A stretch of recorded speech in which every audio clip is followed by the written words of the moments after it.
Meanwhile, the Biden administration wants to give the IRS financial data for millions of Americans and businesses. Under the plan, banks would have to report any customer transactions over $600. Supporters say it would help pay for Biden's high-dollar domestic agenda by cracking down on wealthy tax cheats. Critics say it's an invasion of privacy. Capitol Hill correspondent Abigail Robertson has this story. Abby? Well, Jenna, Republicans call this proposal bizarre and claim that it will flag all kinds of ordinary transactions made by regular Americans all the time.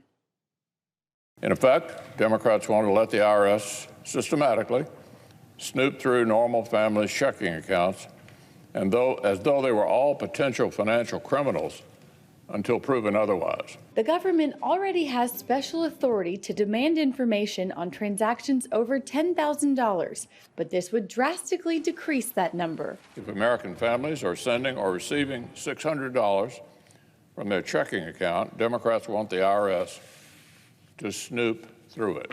Treasury Secretary Janet Yellen argues the proposal has been mischaracterized. The proposal involves no reporting of individual transactions of any individual. Yellen told CBS the goal is to hold billionaires accountable. The big picture is that we have a tax gap that over the next decade is estimated at $7 trillion, namely a shortfall in the amount that IRS is collecting due to a failure of individuals to report the income that they've earned. Iowa Congresswoman Ashley Hinson is leading the charge to block the effort. The government doesn't need to know every time you're going to Costco and stocking up on diapers and groceries, and I think it's just an incredible invasion of big government, and so our bill is designed to fight back against that. If approved, banks will be required to provide the IRS with the total amount flowing in and out of flagged accounts each year. Now, many financial institutions are saying that all of this could cause their costs to go up, which the consumers would eventually feel. John, Jenna? Abigail Robertson reporting for us. Thank you. And joining us now is Norbert Michel, Director for the Center of Monetary and Financial Alternatives at the Cato Institute. Norbert, welcome. Great to have you. So let's start there. What do you think about this proposed $600 reporting requirement? Well, it would be funny if it was a joke, but it's not a joke. The first thing is that this tax gap concept, this is not new. This idea that somehow the IRS knows they should be taking in X amount of money in taxes, but they're only getting much less. That's been going on. They've been talking about that for well over 30 or 40 years. And the truth is, if you know that it's billionaires that are cheating on their taxes, well, you know exactly who those people are. There aren't that many billionaires in the U.S. or anywhere relative to everybody else. So it's very easy to go after exactly who you say is not paying their taxes. Norbert, There's no Treasury need Secretary, to collect everybody's bank account information.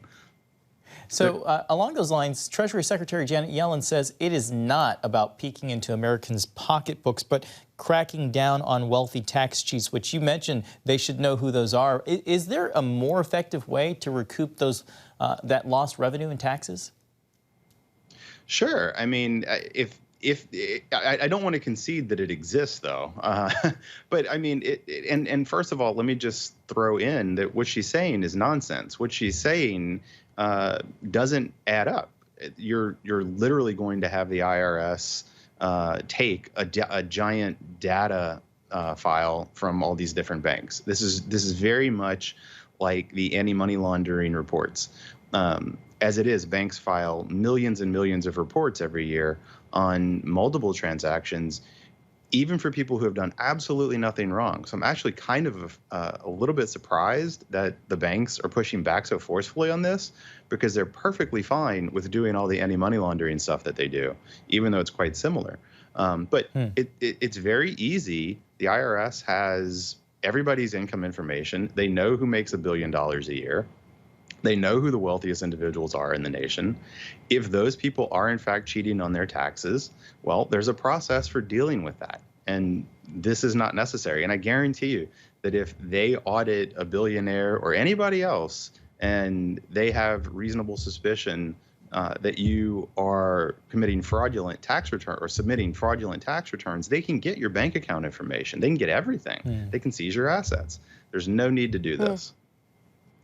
Speaker Nancy Pelosi has said that $600 figure is up for negotiation. Norbert, do you think there is a figure that would be more fair? No. The concept is completely misguided.